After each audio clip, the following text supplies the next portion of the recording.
बातमी नांदेडमधून आहे। नांदेडच्या दंत महाविद्यालयातील विद्यार्थ्यांनी जान्हवी पांडेने मिळवले सलग 3 सुवर्णपदक। Nanded rural dental college and research centre नांदेडची विद्यार्थिनी जान्हवी पांडे हिने आपल्या उत्कृष्ट शैक्षणिक गुणवत्तेच्या जोरावर तब्बल 3 सुवर्णपदक पटकावून महाविद्यालयाच्या शिरपेचात मानाचा तुरा रोवला आहे। जान्हवी पांडे हिने महाराष्ट्रातील सर्व दंत महाविद्यालयातून सर्वात जास्त गुण मिळवले, तसेच पीडियाट्रिक अँड प्रिव्हेंटिव्ह डेंटिस्ट्री या विषयांमध्ये सर्वात जास्त गुण व BDS अंतिम वर्षांमध्ये सर्वात जास्त गुण मिळवून प्रथम क्रमांक मिळवून विक्रम केला आहे। या उल्लेखनीय यशामुळे महाविद्यालयात आनंदाचे वातावरण निर्माण झाले असून संस्थेचे अध्यक्ष विनोद कुमार श्रीरामवार यांच्या वतीने यथोचित सत्कार करण्यात आला। यावेळी व्यवस्थापकीय संचालक श्रीनिवास कसवा, प्राचार्य वुंडावली भद्राराव, सहसचिव रम्या श्रीरामवार, कार्यालयीन अधीक्षक दीपक शिंदे तसेच सर्व स्तरांतून अभिनंदन होत आहे। महाराष्ट्र आरोग्य विज्ञान विद्यापीठाचा दीक्षांत समारंभ नुकताच आता पार पडणार आहे आणि त्यानिमित्ताने महाराष्ट्र आरोग्य विज्ञान विद्यापीठाने गुणवंत विद्यार्थ्यांची जी यादी आहे ती नुकतीच जाहीर करण्यात आलेली आहे आणि या यादीमध्ये नांदेडच्या दंत महाविद्यालयातील विद्यार्थिनी जान्हवी पांडे हिने तिहेरी यश संपादन केलेलं आहे। जान्हवी पांडे हिने महाराष्ट्र आरोग्य विज्ञान विद्यापीठातील ज्या संलग्नित दंत महाविद्यालय आहेत त्या सर्वच दंत महाविद्यालयामधून सर्वात जास्त गुण मिळवून सुवर्ण पदक प्राप्त केलेला आहे। तसेच फायनल इयर या वर्षामध्ये सर्वात जास्त गुण मिळवून तो देखील तिने विक्रम त्या ठिकाणी केलेला आहे। तसेच फायनल इयरचा जो पीडियाट्रिक अँड प्रिव्हेंटिव्ह डेंटिस्ट्री जो विषय आहे त्या विषयामध्ये देखील तिने प्रावीण्य मिळवलेलं आहे। असा तिहेरी जो काही आनंद आहे तो महाविद्यालयामध्ये साजरा करण्यात आलेला आहे। आपल्यासोबत याच विषयी बोलण्यासाठी स्वतः जान्हवी पांडे आपल्या चॅनलसोबत जोडलेली आहे। एकंदरीत या यशाच्या पाठीमागची जी काही पार्श्वभूमी आहे ती आपण स्वतः तिच्याकडून जाणून घेणार आहोत। सर्वप्रथम जान्हवी, तुझं चॅनलच्या वतीनं खूप खूप त्या ठिकाणी अभिनंदन।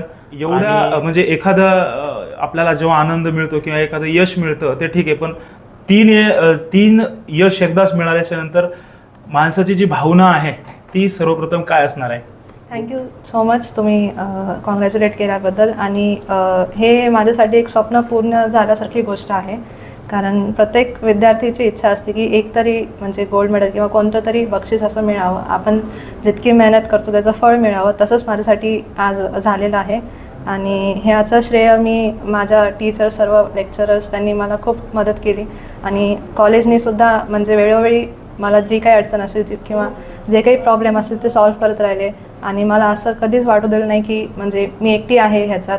सगळ्यांनी भरपूर मदत केली आणि हे सगळं श्रेय सगळ्यांचंच आहे। म्हणजे असं खूप छान वाटते की फायनली असं मला मिळाले गोल्ड मेडल मिळणार आहे। बरं, हे कधी म्हणजे जी लिस्ट आहे ती डिस्प्ले झाल्याच्या नंतर कसं कळालं की हे तिन्ही जे यश आहेत ते तुला मिळालेले आहेत? कशाच्या माध्यमातून मिळाले आणि जेव्हा माहिती झालं तेव्हाची भावना काय होती? खरं तर मला शिंदे सरांचा कॉल आला होता की असं गोल्ड मेडल मिळालं। त्यावेळेला मी खूप शॉक होते, म्हणजे मला विश्वासच झाला नाही की म्हणजे मिळणार आहे मला असं। आणि त्यानंतर सगळ्यांनी म्हणजे कॉल करून असं मला सांगितलं होतं। हो, आता आपल्याला माहिती आहे की प्रत्येक क्षेत्रामध्ये स्पर्धा आहे, वैद्यकीय क्षेत्रामध्ये अधिकची जास्त स्पर्धा आहे। तर या सर्व जे महाराष्ट्र आरोग्य विज्ञान विद्यापीठाचे जे दंत महाविद्यालय आहे त्या सर्वच महाविद्यालयातून आपल्या नांदेडसारख्या ग्रामीण भागातल्या दंत महाविद्यालयातील विद्यार्थिनी जेव्हा एवढा मोठा त्या ठिकाणी यश मिळवते तेव्हा नक्कीच महाविद्यालयाच्या शिरपेचामध्ये मानाचा तुरा रोवला जातो। तर ही बाब कौटुंबिकदृष्ट्या कशी वाटते?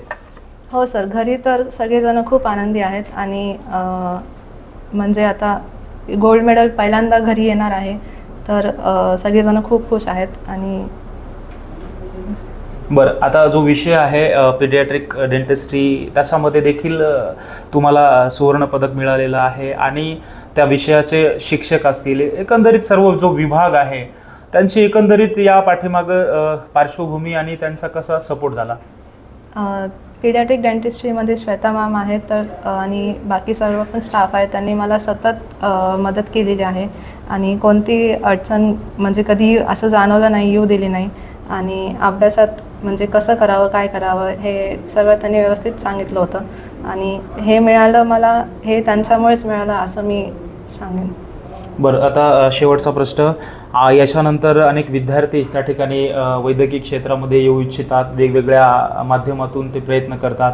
आता देखील काही विद्यार्थी आहेत, तुमचे ज्युनियर्स असतील, तर त्यांना हे एवढं मोठं यश मिळाले, कुठंतरी एक आदर्श म्हणून त्यांच्या डोळ्यासमोर उभा राहतो की या महाविद्यालयातून या विद्यार्थिनीने एवढं मोठं यश संपादन केलेलं आहे.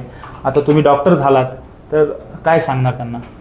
सगळ्यात पहिली गोष्ट म्हणजे कन्सिस्टंट राहणं हे सर्वात महत्त्वाचं असतं. कोणतीही गोष्ट तुम्ही सतत जर करत राहिलं तर तुम्हाला ती नक्की म्हणजे फळ देईल.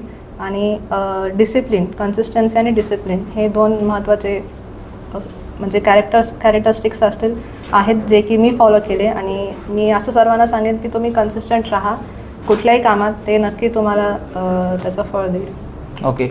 माझे शिक्षक वर्ग, मग कॉलेजची management committee, non teaching staff, सर्व पॅरामेडिकल स्टाफ ह्या सगळ्यांच्या सहकार्यामुळे आज हे यश मला संपादन झाले हे मी असं म्हणू इच्छिते. आणि सर्वांनी खूप मदत केली माझी, त्याच्यामुळे आज मी इथपर्यंत आले. बरं, आता हे झालं UG. आता पुढे भविष्यामध्ये काय प्लॅन आहेत, काय करायची इच्छा आहे? पुढे आता मला PG करायचं आहे, MDS करायचं आहे. त्याची काउन्सिलिंग आता सुरू होईल, त्याप्रमाणे आपण बघू कोणती ब्रांच, कोणतं कॉलेज मला मिळेल. ओके. चला, दंत महाविद्यालयाची विद्यार्थिनी जान्हवी पांडे तिने या महाविद्यालयाच्या शिरपेचामध्ये एक मानाचा तुरा रोवलेला आहे. एक नाही, दोन नाही, तर तब्बल 3 सुवर्ण पदक मिळून ग्रामीण भागातल्या महाविद्यालयातून यश संपादन करणारी ही पहिलीच महाराष्ट्रातली विद्यार्थिनी ठरलेली आहे. आणि हिने महाविद्यालयाचा जो काही मान आहे तो त्या ठिकाणी उंचावलेला आहे. कॅमेरा पर्सन साईनाथ घोगरेसोबत मी अमोल खिलारे, ब्युरो रिपोर्ट, नांदेड.